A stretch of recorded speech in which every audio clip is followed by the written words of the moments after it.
Hello,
and in this video I'm building an interchange.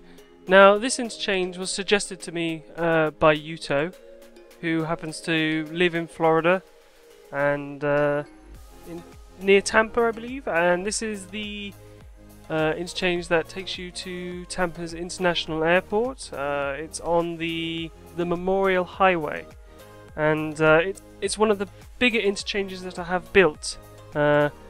It didn't take like extraordinary amount of time to build. I definitely thought it would have taken longer to build this, but I just ended up I think 2 or 3 days basically of maybe 4 to 6 hours each day playing it.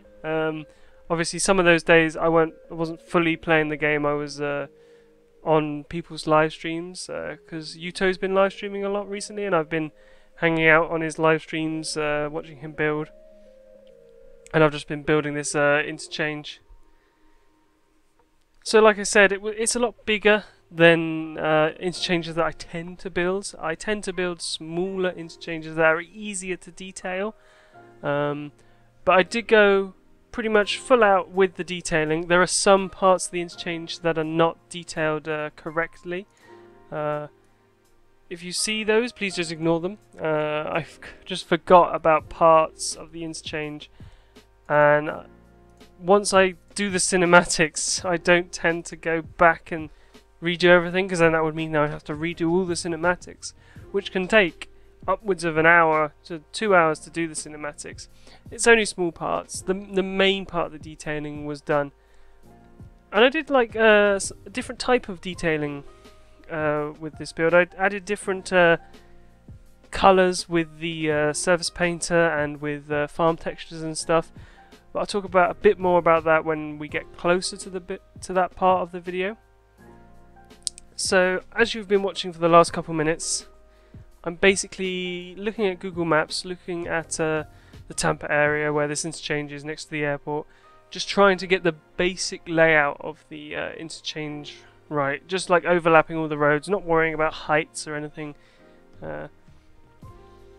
trying to get the directions right and such. But I do end up messing up the directions at one point. I had one road going the wrong way, and then I connected it to other roads, but those were the wrong way, but I tweaked them. But you don't see any of that in the build. You don't see any of the like 30 to 40 minutes of troubleshooting that I had to go through to actually finish the like that part of the highway. I found that this way, with the just laying roads one on top of each other, an easy way of doing it, especially when you're working with a giant interchange. I can't stress enough how big this is compared to other interchanges that I do tend to build. I probably won't be building an interchange this big anytime soon, but it was good fun. It was definitely good fun to build a big interchange. So now I'm going through and raising, well, not raising, I'm converting parts of the interchange to bridges, so I can work out which parts go on the top and which parts go underneath. And then I go back through separately with Move It, and then move them up and down respectively of where I think is best. I mean, this interchange is not 100% accurate to real life. Some of the slopes are different in the real world. I tried to keep the bridge parts as flat as possible because I wanted to do the style of American like interchanges where bridges are just tend to be concrete, and the only way I could easily do that would be ploppable pavement by Ronix. And the problem with ploppable pavement is it doesn't curve and conform to the terrain because it's just the nature of it. I could have maybe used some decals, but I also wanted to have road markings on the interchange. In the end, I didn't use as many road markings or as many like wear stuff as I thought I would, so I probably could have gone through and used ploppable pavement decals. But like I said, you learn from every build, and if I ever do a build again, I will probably just do that because it would be a lot easier to get the desired look that I wanted to. But as you can see here, here's me measuring the heights of the interchange with a just a truck prop, because that's pretty much the biggest thing that's going to be going through this interchange.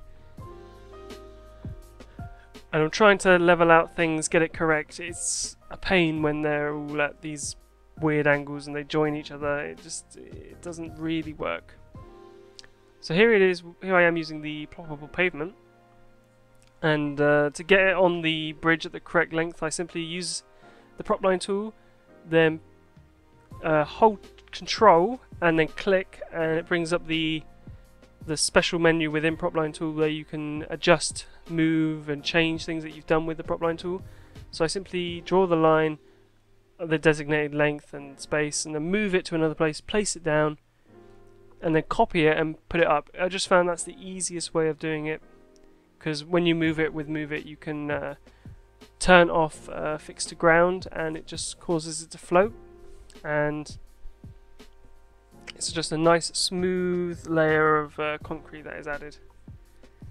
So I add these to as many as I can, but there's one that just humps too much, and I can't get that to look good with the ploppable pavement, so I just leave it, just imagining that maybe that's been resurfaced or changed to asphalt. In real life it hasn't, but this is a game, so so as you may have noticed there, in the middle of this bit of highway, there is lines.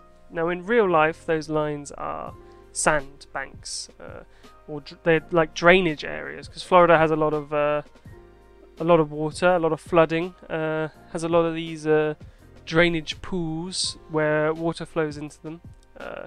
They're used pretty much all over Florida, and Yuto, who lives in Florida, he uses them a lot in a lot of his builds and talks about them a lot, because I guess they are very useful for Florida to keep the water off the roads. So I wanted to obviously keep to realism here, and I add a load of these.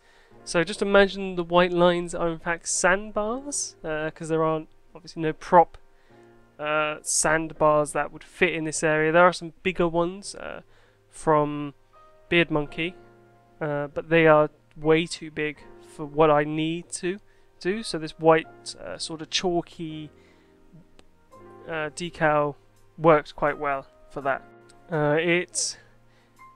It's also just a very big staple thing that you see while looking around Florida, looking around on Google Maps, or literally driving around Florida. You see these drainage ditches, these water collection pools, where the water is collected, and this interchange has plenty of that. And there is also a big, like, I guess it's a river or a stream.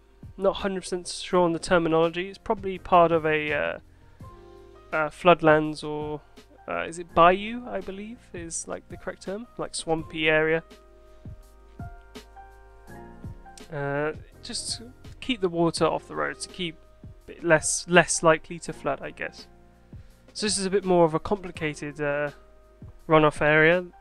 In real life there is a concrete part here which allows water to flow down into the collection area to keep it off the road, and it sort of is at a point, I guess, where a lot of water tends to gather, so they've added this concrete slabs to prevent erosion in that small gully and funnel it in to that area. So with the like shrubbery or foliage part, I tend to stick to a lot of low-lying shrubs, a lot of bushes, just to keep it low, but to keep it at like angles where they would collect water and soak up the water that would be in these pools, but not too deep in so that they would flood. I also use a lot of grass props and from Padelmo, and these are really great. I use them all the time. Basically, they conform to the terrain because they are props. They're not assets. They're just they're so useful for so many things. They're so good.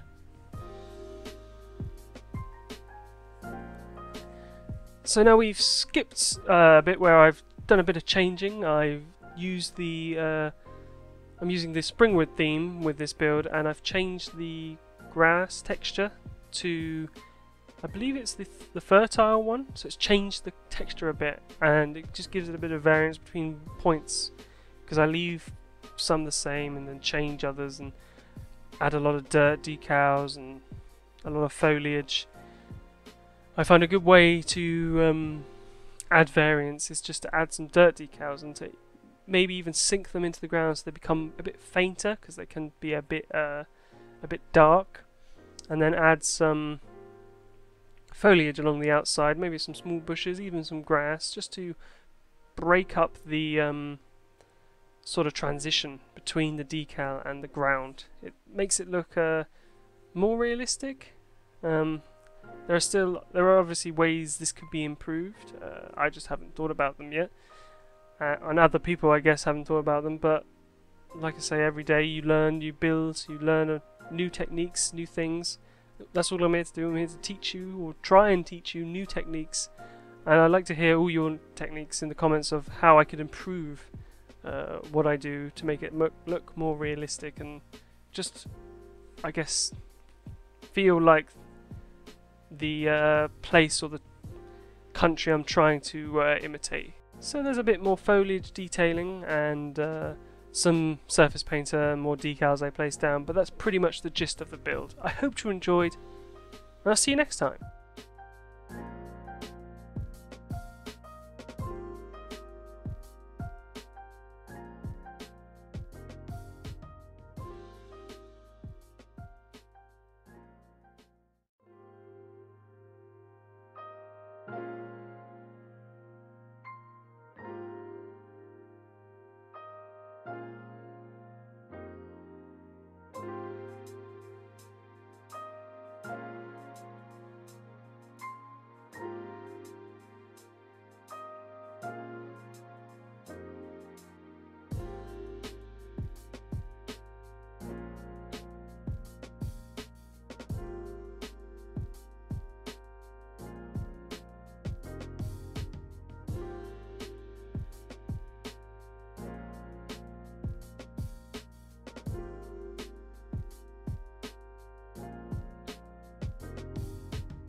Bang, bang, bang.